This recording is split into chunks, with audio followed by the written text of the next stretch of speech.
This is News at Prime. Let's get into another important conversation. There's growing criticism over the deployment of 2,900 members of the South African National Defence Force to assist in the conflict-ridden Eastern DRC. The Democratic Alliance saying the SANDF does not have sufficient capacity to counter the M23 insurgents.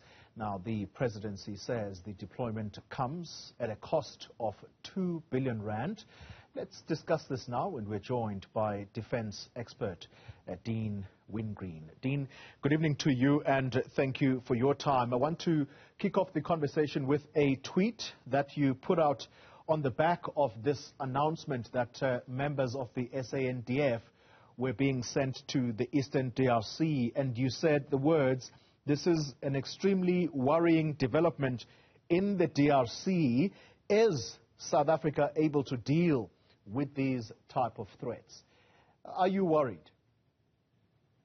Good evening. And yes, it's a very simple question, a very important question and a good question, and one that is, on the one hand, it's a simple answer. Yes, I am worried.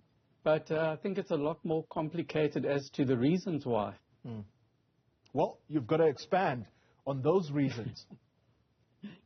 Yeah. Well, South Africa has a very limited defense budget. Yeah. It's over the last 10 years, at least, even before that, it's getting smaller and smaller in real terms. Yet the Defence Force has been asked to do more and more, and the mandate constantly increases.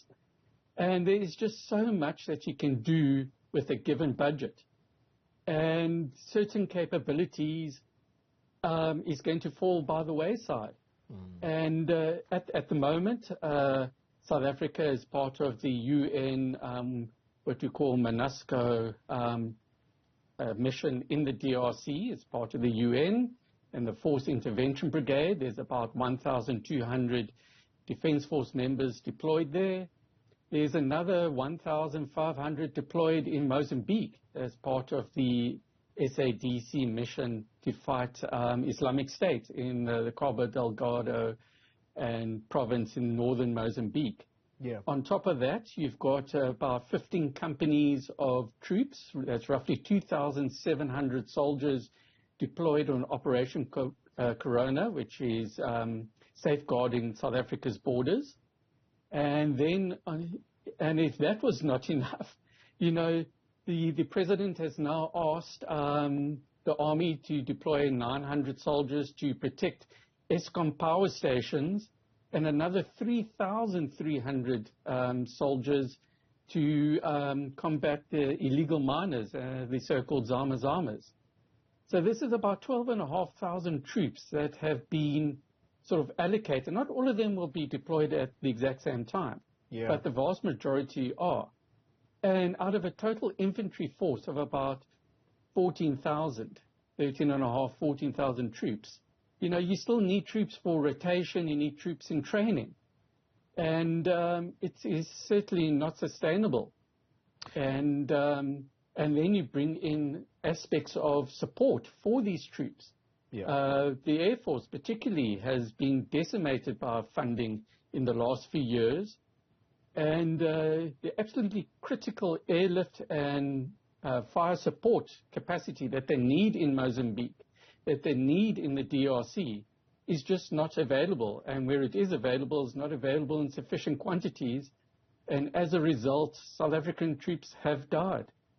Sure. Your worries about the budgetary constraints that are intrinsically linked to the capabilities of the SANDF to defend themselves in such a deployment.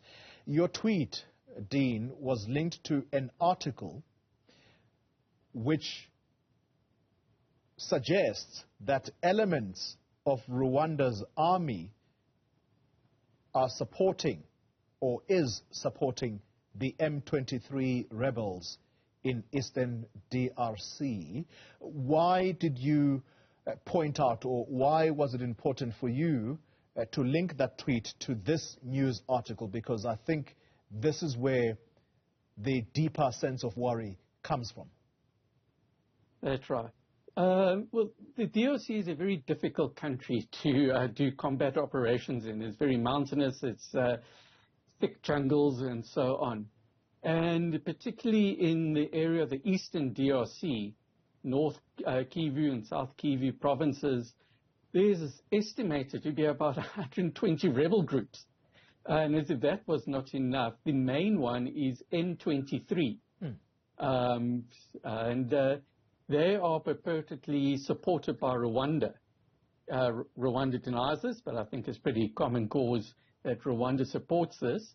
And just to show how Africa is such a difficult country to pin down, in Mozambique, South Africa, as part of the SADC mission, coordinates itself with Rwandan troops that are also operating in Mozambique at the invitation of the Mozambican government. They don't always get together as such, get along together as such, but that's just an added element. Now, the rebel groups, over the last few years, they have been getting increasingly sophisticated weapons, and particularly what we call man-pads, man-portable anti-aircraft weapons. Yeah.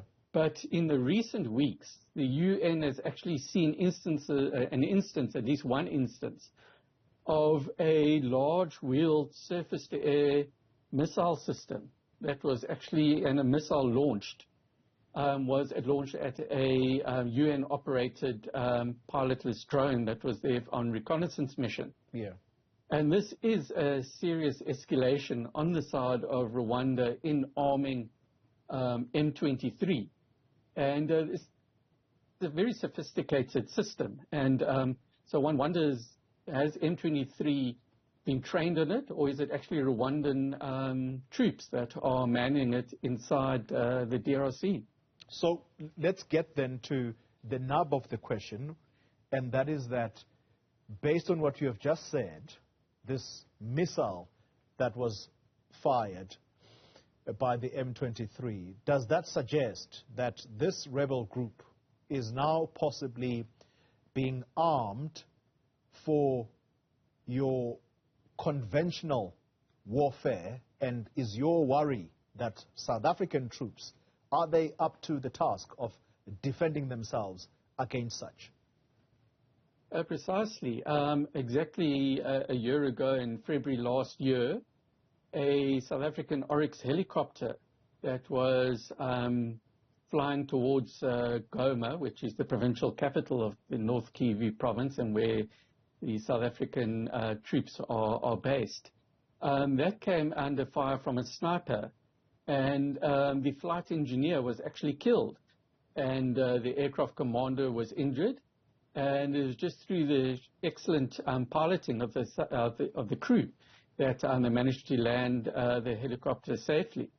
And then again last month, beginning of January, another South African Air Force Oryx flying also very near to Goma was raked and shredded by anti-aircraft fire and light machine gun fire. And over 40 holes, bullets, rounds hit the helicopter. And thankfully, the pilot, he was slightly injured, and it was on a medic flight and to Goma. And the medic was more seriously injured, but as I say, thankfully, he did survive, and he is currently recovering. So the Air Force has, and the South African Defence Force has all too personal experience on the capabilities of M23, and now they've got these missiles, and the Air Force and the Defence Force is severely constrained in the amount of air capacity that it has and the logistics. The 3 Rooivalk helicopters that are currently deployed in the DRC have not flown in over a year. Sure. Mainly due to funding issues between the Air Force and Denel, which is the original equipment manufacturer. And also the Air Force has very few Oryx helicopters available. And just a couple of in South Africa.